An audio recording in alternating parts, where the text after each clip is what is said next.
I'm Bruce Ellig. Let me tell you a little bit about myself. Let's start with 1960. I joined Pfizer as the personnel analyst in Brooklyn, New York. And there I was writing job descriptions, reporting to the manager of Wage and Salary Administration. We were a department of 2, but I enjoyed the work. 6 months later, he left, and now I was the department of 1, and I was scrambling, covering his work and my work. Meanwhile, the company put out a search for his replacement. I hoped that they were not going to get a replacement. And 6 months later, they decided to cancel research, and I was the man. And I enjoyed the work.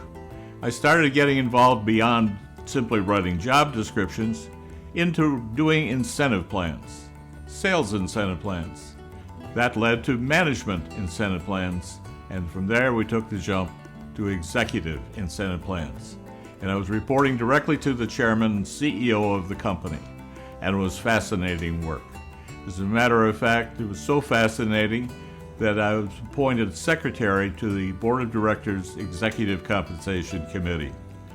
The work was good, and the question was, how did all this happen? Well, it happened because I started looking at a position called FBI. How the hell did you look at FBI? Well, we had a little thing going on in World War II. My dad was employment manager at a shipbuilding company in Manitowoc, Wisconsin, which is where I was born. The FBI took a strong interest in this organization, making sure there were no spies or provocateurs. So I got a chance to meet a lot of FBI agents, and I was really impressed. They're sharp, good-looking guys, and they all carried guns. And for a 6-year-old, that was fascinating. So my career choice at age 6 was FBI. And I carried that, actually, through high school to the University of Wisconsin. And I enrolled in the pre-law program. Why the hell did you do that? Because to become an FBI agent, you either have to be an attorney or a certified public accountant. My dad thought being an attorney was really a sharp idea. I lasted about 3 months in that program, and decided it clearly was not for me. I was not able to focus on memorizing all of these damn cases. I was forward-looking, not backward-looking.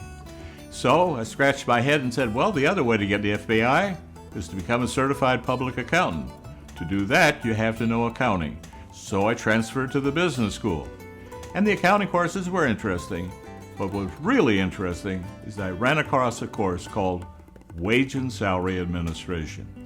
And it really got me going. To focus on jobs and determine how much they were worth one to another and how much they should be paid was really a fascinating career. So I shifted out of the FBI role, and I now shifted into business and wage and salary, which soon be called compensation. I was thinking at that point, as getting ready for graduation, where would I go? And started looking at other companies. Well, I looked further ahead, and I said, well, wait, I'm going to get a bachelor's degree, which I did, and I'm going to get a master's degree, which I did, graduating Phi Beta Kappa. So in 1960, as I got my master's degree, the university said, I think you should go on for a PhD. I said, well, what the hell is a career choice for a PhD? I know it's education, but is there any interest in management of having a PhD on board? So I did a little research, and I found 3 companies in respective industries that I thought had a career. 1, oil; 2, paper; and 3, pharmaceuticals.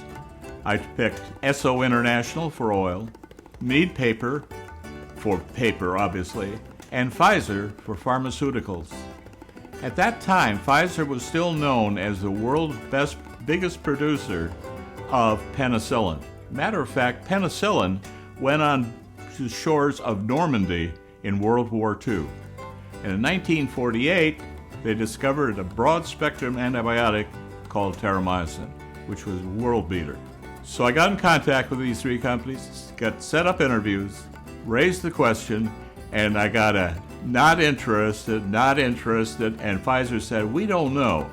Why don't you come on board, spend a couple of months with us, and see whether or not we are interested? I said, that sounded like a good idea. So that goes back to, how did I get into Pfizer in 1960? There are a number of promotions that happened after that, and the question is, what the hell was your crowning achievement? Pretty easy. I became elected corporate officer of the company and a vice president title, reporting to the chairman of the board and responsible for worldwide human resources. That truly was my crowning achievement. Personal achievement? That's easy. I met and married my beautiful wife, Janice Reels. In 1994, we got married. She's smart, she's beautiful, she's personable, and now she's also CEO and owner of her own recruiting company. It's a win-win situation. We have a great opportunity to spend life together. We have an apartment in Manhattan, New York. We have a house also in Florida. We enjoy travel. We've visited 150 countries together, and I'm kind of worn out after doing all of that. We have no children of our own. She has one by previous marriage, which has rippled out to 4 children and right now 2 great-grandchildren. I had one son who unfortunately passed a couple of years ago, so my lineage is now zip, other than through related members of the Ellig family. So, what else on personal achievement? Well, I'm an author. I've published over 100 articles on various forms of compensation. I'm also an author of 11 books. However, half of those are on executive compensation. The most recent one was at the beginning of 2022.